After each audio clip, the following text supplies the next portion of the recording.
All right, and we have Professor Anshu Joshi, School of International Studies, JNU, joining us on the broadcast today. Ma'am, a very warm welcome to DD India News Hour. My simple question to you to begin with is, why is Greenland important for the United States? I mean, it's broad, but I want you to explain it, ma'am. Siddharth, I will also answer your crisp question in a very crisp manner. Please. So, because of its geostrategic location and the rare earth minerals that it has, so we know that Greenland is the world's largest island. Yeah. It's a self-governing territory. Yeah. Belongs to the Kingdom of Denmark. Yeah. Geographically, it's a part of North America. Culturally, it is linked to Europe. And it has world's largest massive ice sheet covering most of its land. But having said that, it has pools of untapped critical minerals ranging from uranium to plutonium and iron, also zinc and so on, copper and so on. And on the other hand, because of its geostrategic location, the place where it is located, because of that, United States of America, apart from having a control of all these rare earth minerals, it wants to contain Russia and China in the Arctic region. All of us know that because of its long, maritime territory in the region, Russia is known as the king of Arctic and having a very good relationship with China. China also stands here assertively because of the power of Russia. So that is what United States of America wants to contain, and that's the reason now Donald Trump is looking forward to annexing this very important geostrategically located island, Siddharth.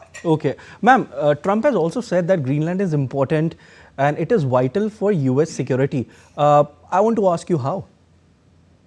That is a rhetoric that he is trying to create. He is reiterating that US needs to control this. So is it just the security factor, ma'am, or it's just it could also be the untapped reserves of critical minerals that Greenland currently has, because as we all know, critical minerals is very important, in today's time, and then when everyone is looking forward for the EVs and all other items that people use, daily items, and also the elements which are used in the electric vehicles and other things as well. So is it the only factor, or the strategic location also comes in? What is more important? What weighs in more?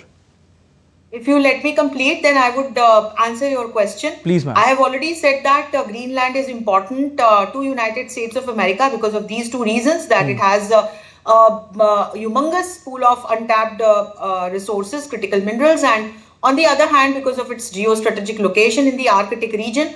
The question that you asked, that Donald Trump is stating that United States of America has security concerns. So that is what I am trying to explain, that it is a rhetoric he's trying to create, which has been rejected by the powers of Europe also, his NATO allies, including France, Germany, Norway, and Sweden. And apart from that, Denmark is time and again stating that he can neither buy Greenland nor he can annex Greenland. So both the factors are very important, but again, I would say that because of its geostrategic location and the kind of control that Donald Trump wants to have in the Arctic region, and the fact that this region is ruled by Russia at present, that's very, very important for Trump to have a control of Greenland. And that's what he has been now. He is trying to create a situation, what he did with Venezuela also. And that is where he has now suggested that if Greenland, if he is not able to take control of Greenland, then he would, the countries which would oppose his plan, he would impose humongous trade tariffs on those countries. And so far, so he has been facing retaliation or dissent from NATO allies who have already deployed their military contingents also in Greenland, so that Greenland can bolster its own defense and solidarity with Denmark. And the bipartisan delegation of United States of America, which is on its visit to Copenhagen, they have also reassured Danish and the leaders of Greenland that they will have the congressional support against any kind of forced control of Greenland by Donald Trump. Ma'am, under Danish law, Greenland has a right to call for referendum on independence, but that hasn't happened yet. In part because Greenland still relies on Danish subsidies. On the other hand, Donald Trump has said that he will impose tariffs on the countries who will not align with United States policy of taking Greenland. So, what could be the geopolitical impact if Trump will impose tariffs on those countries? So far, so Siddharth, we have seen that when it comes to the governance of Greenland and the kind of relationship it has with Denmark, having like a core, alignment with Denmark, Greenland still has its own multi-party parliamentary system that we should understand. There are multiple parties in Greenland, and it has its own structure of the government, wherein it follows a parliamentarian democracy, and it has its own home rule.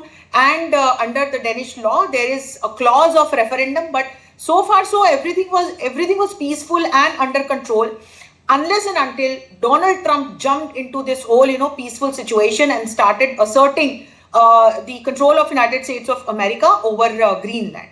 In case if Trump does any kind of annexation, first and foremost, technically we should understand that because of having the membership of NATO, it would be under Article 5, it would be kind of a contradiction or paradox for Trump himself, because it would be an attack on NATO, because NATO follows the principle of collective security, wherein an attack of one member nation is considered as attack on whole NATO. And having the leadership of NATO, so here first and foremost, first paradox appears. And in case if Trump does not understand this and still attacks Greenland, or if forces to have control of Greenland, it will be a very complex situation, Siddharth, under which there are speculations and apprehensions that NATO may also get divided in future, because already we see that there are dissents within NATO because of the policies and actions of Donald Trump. On the other hand, we might also see some reaction from countries like Russia, which belong to like the other bloc. And all in all, Trump would not only weaken the relationship of United States of America with NATO and Europe. On the other hand, he might have to face a retaliation or a strong reaction from countries like Russia, China, and countries of Latin America. All in all, it would complicate already, the existing situation of turmoil in global politics, Siddharth. Okay, but my question to you, ma'am, is that United States, who formed NATO, and I understand what you've just mentioned, Article 5, that an attack on one country will be considered an attack on all the other countries. Will these countries attack United States? That's the major issue. That's something which I want to ask you. Will they? We have already seen that a few countries like France and Norway and Germany, they have already installed their contingents in Greenland, Siddharth. Yeah. And when we read between the lines, it's a very strong message to Donald Trump. And that is the reason now Trump has given the statements of imposing trade tariffs for those countries which oppose these statements of Trump to have control of Greenland. So we can see a clear situation, though we cannot we cannot make out the things at this moment. But there are rules, norms by which NATO runs. And I don't think that if Donald Trump attacks Greenland or annexes Greenland, NATO members will not react. Already putting their contingents in Greenland actually already gives a very strong message to the whole world, including United States of America. All right, ma'am, we'll leave it there. Thank you so much. It was a wonderful conversation with you. Thank you so much for joining in on DD India News Hour.